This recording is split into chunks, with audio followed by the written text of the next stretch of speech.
Guess what, bitches?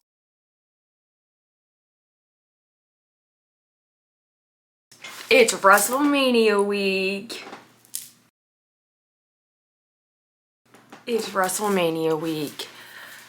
Let's fucking get into it. I was just in the middle of recording and my camera turned off, so that's fun. So anyways, back to my WrestleMania predictions. First match, Naomi and Jade. Oh my god.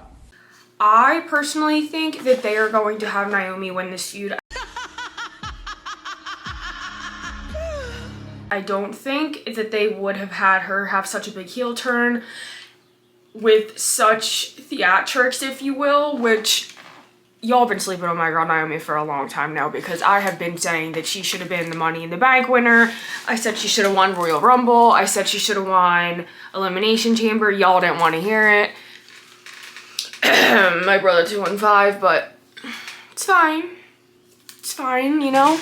It's all good, because y'all see the vision now. So I think that she's definitely going to win her match at WrestleMania, and I don't know if that's going to lead into like a more than one part series for her and Naomi. I don't know if it's going to lead into a feud with Bianca. I'm assuming it's going to end up in a feud with Bianca. I don't know what other way they would be going, and honestly, I can't wait to fucking see that. The two dream matches for Bianca right now are Bianca and Rhea. We'll get to that one night too with that story, and Naomi and Bianca. I really think that it's gonna be good.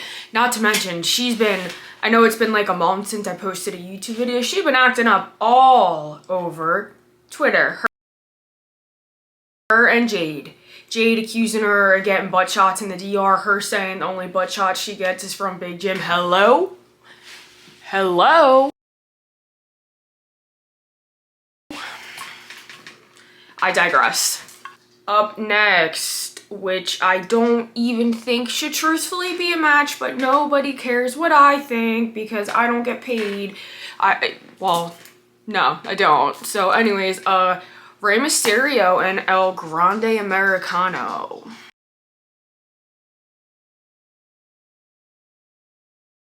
In what world does Randy Orton potentially not have a match? And I understand, I know that Kevin is hurt, but in what world does Randy Orton potentially not have a match?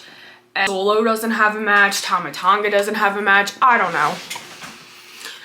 I don't know, guys. I don't want to speak for the Latino community because I understand that there are some people who are okay with this story and are okay that he's being billed to the Gulf of America. Don't fucking ask. I personally think it's a little disrespectful, but I'm not going to speak for those where it's not necessarily my place to speak. I think that's really important. If you're going to advocate for certain communities and you are not a part of that community, then you need to listen to those voices. But I mean, don't get me wrong, Chad Gable is a great wrestler, but I just don't really feel like this match was necessary for WrestleMania. Like, I just don't see it. Our next, for some reason, the ice cream man only comes by my house when it is raining or I am doing something. It never fails. It never fails. So if you hear the little in the background, we'll just let it finish. Unfucking real. Unreal. Let me shut my window. I'm back. One eternity later. War Raiders versus New Day.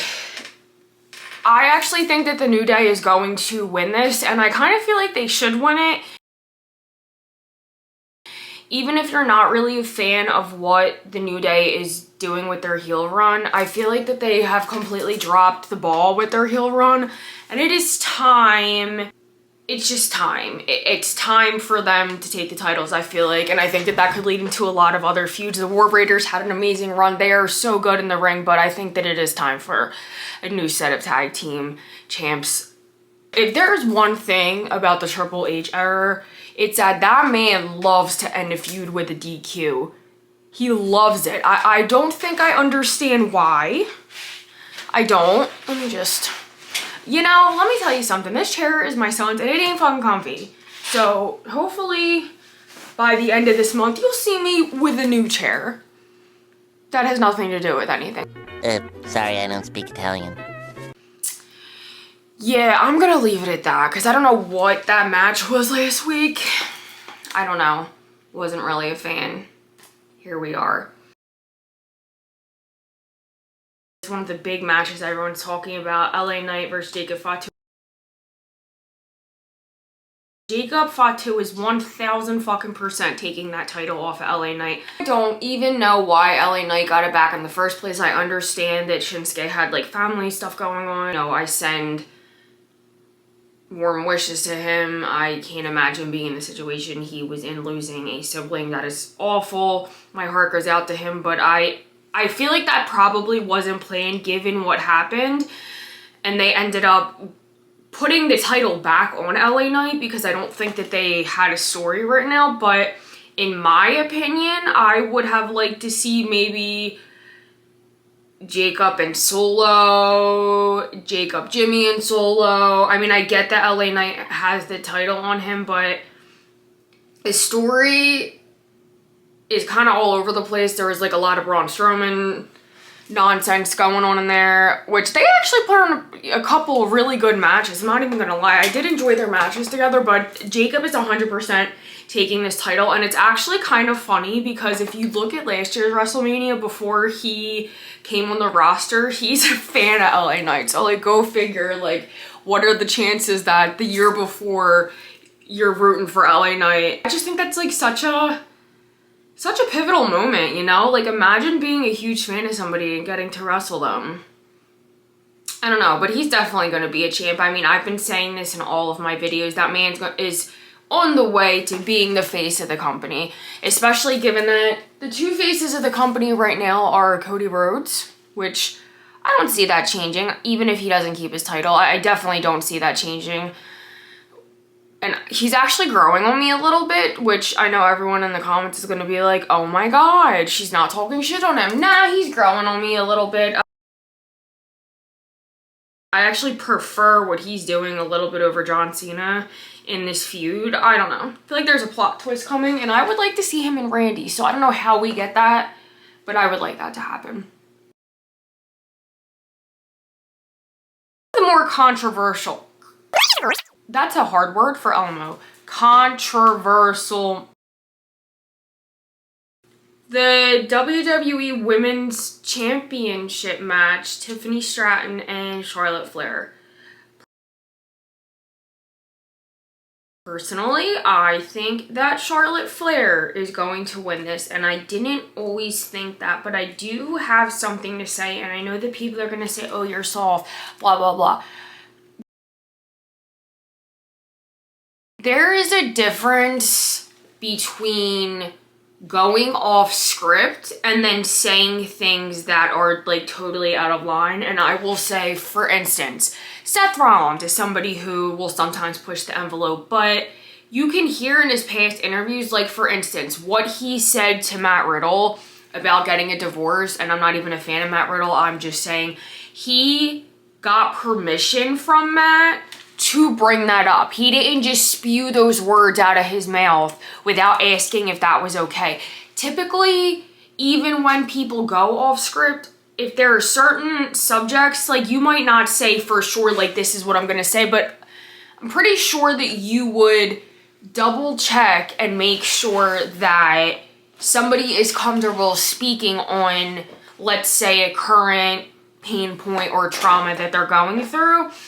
And I understand that Charlotte is a very strong competitor, whether you agree with her winning Royal Rumble or not. I didn't see the vision at first, but honestly, you couldn't make me hate Charlotte if you tried. I'm so sorry, and I hate that people compare her to her dad. I love Ric Flair, but Charlotte made a name for herself. It's not even about the nepotism. She's fucking amazing in the ring. Hello.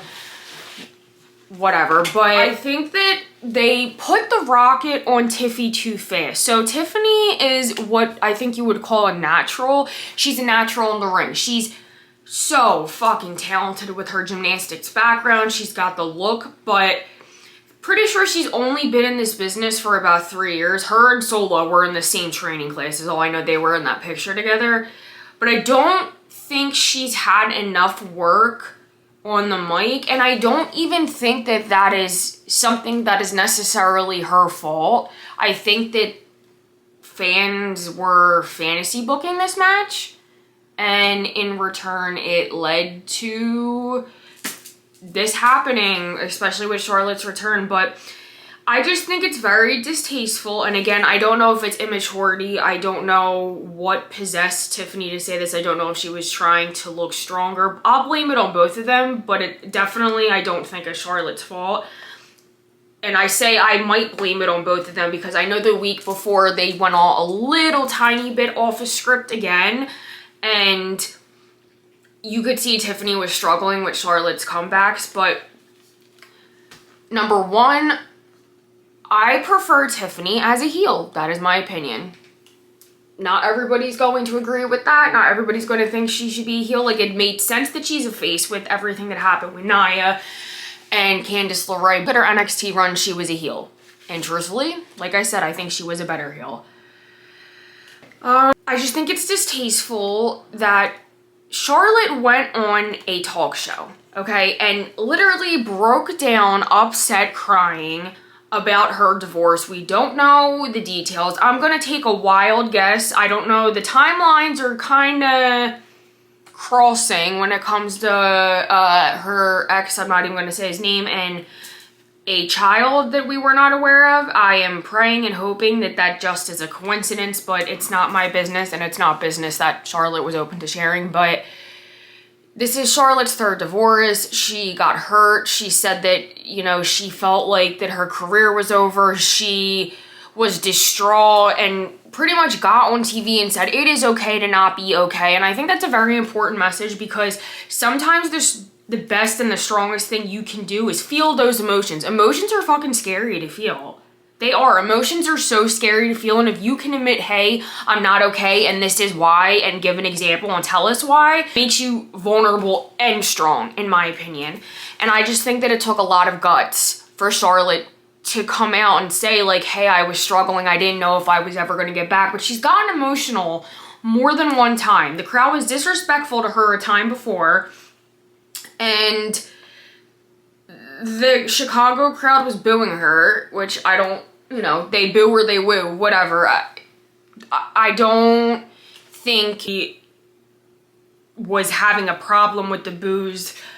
I mean, she got some Dom Mysterio whatever. I'm not here to argue with who was, you know, could she handle the boos, because she's fucking Charlotte Flair, of course she could. But her, as in her, Tiffany Stratton bringing up her divorce that just wasn't cool to me, and it wasn't approved. And clearly Charlotte got upset and said that Kaiser is in my DMs, which he's probably not, but I think that there's some real life beef going on there, and that might affect their match. You know, you gotta have chemistry in the ring, but if you fucking hate someone, unless your name is CM Punk and Seth Rollins, I don't know. I worry.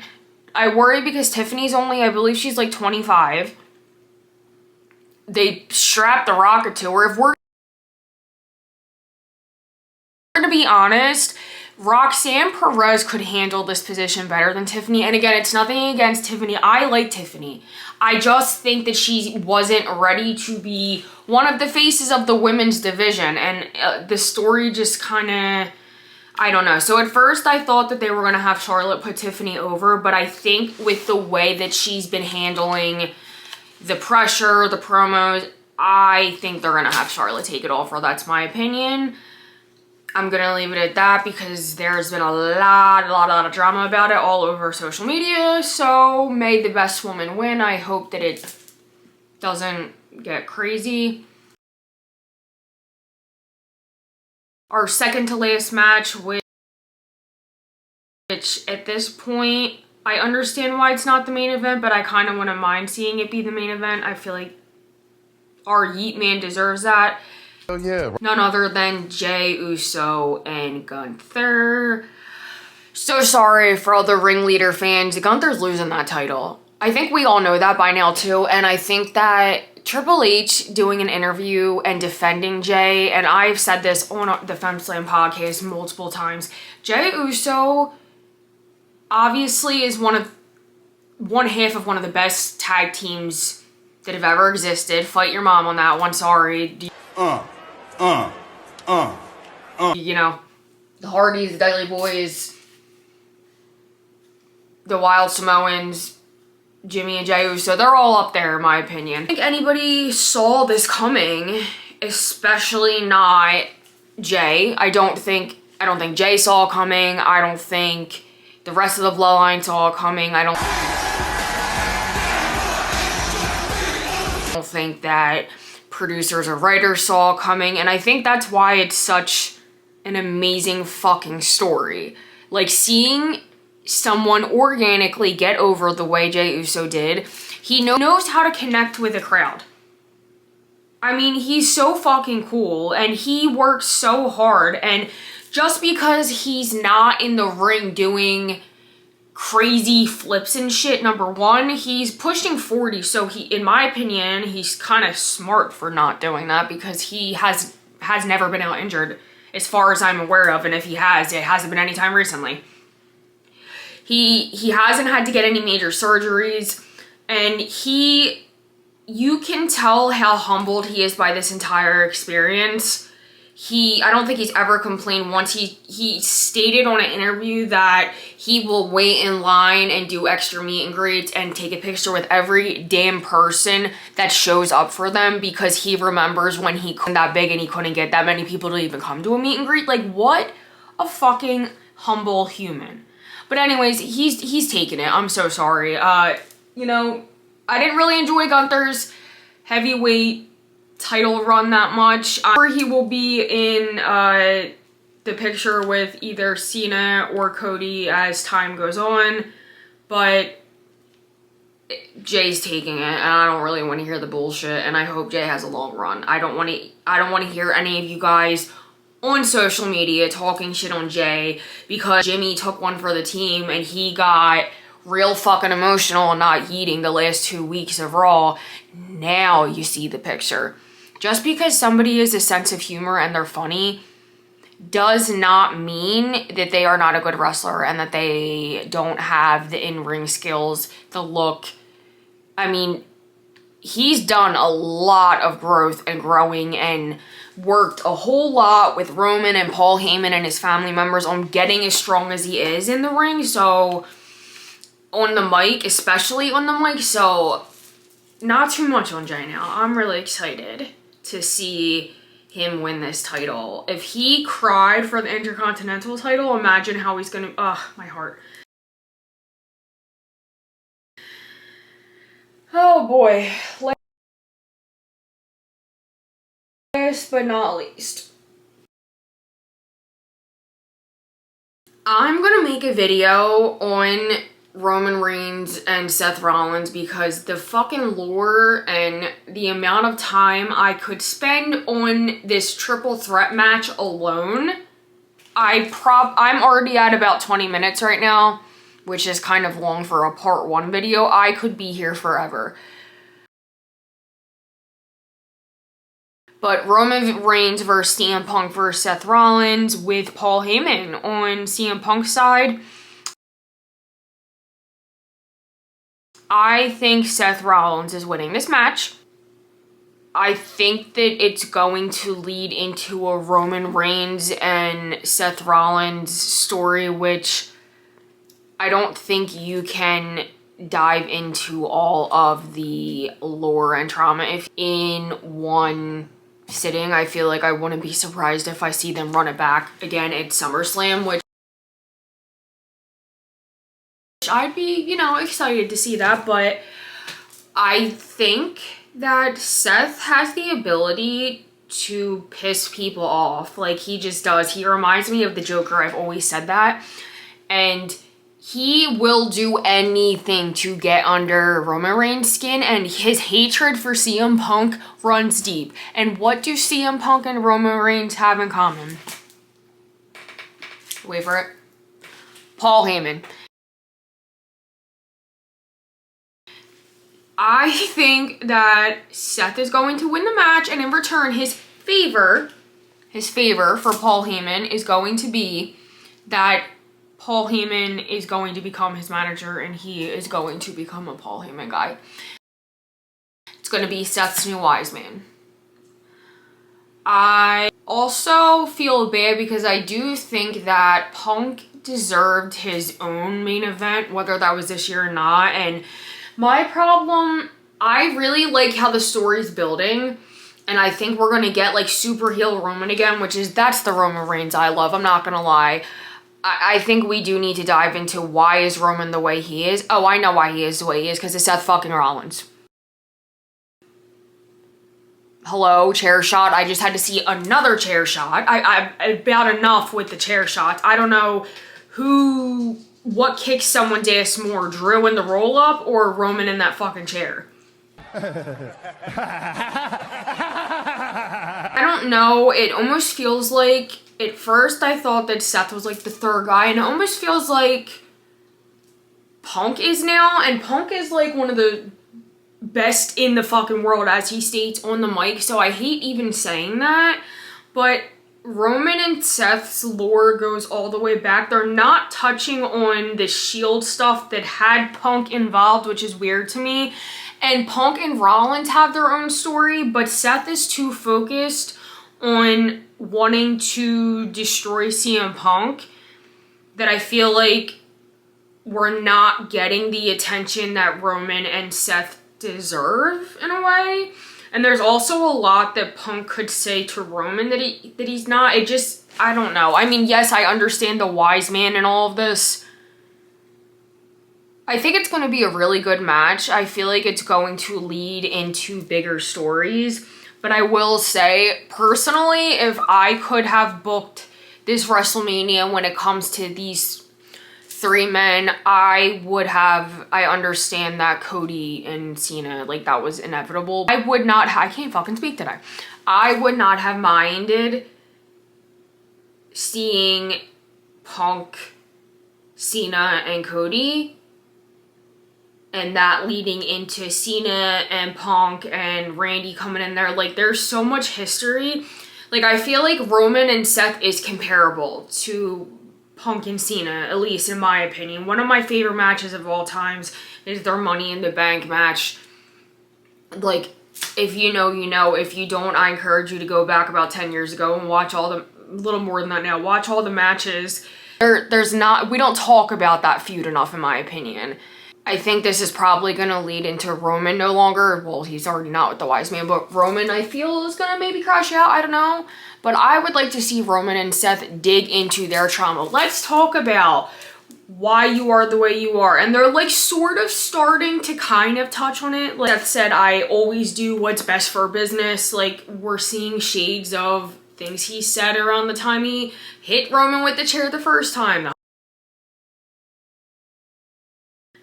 I think it's going to be interesting, but I do think that Seth Rollins is going to get the pin and then take Paul and essentially just torture Roman for the next 6 months. That's my opinion. I would like to see Punk win. I don't think Roman needs the, like, I'm a little not happy with Roman right now. I'm not going to leave it at that. But I don't think it makes sense in the storyline for Roman to win, in my opinion. I think Seth is going to take it. So I'm really excited to see what happens for night one. I wish I was in Vegas, but I'm not. Who do you guys think is going to win? And are you excited for night two? Thank you so much for watching this. If you don't already, follow me on TikTok. Like, subscribe, and follow me on here, youtube.com/haleyrumbles. Follow me on Twitter, haleyrumbles. Essentially, any social media you're trying to follow me on is at haleyrumbles. I just think we have an epic weekend ahead of us.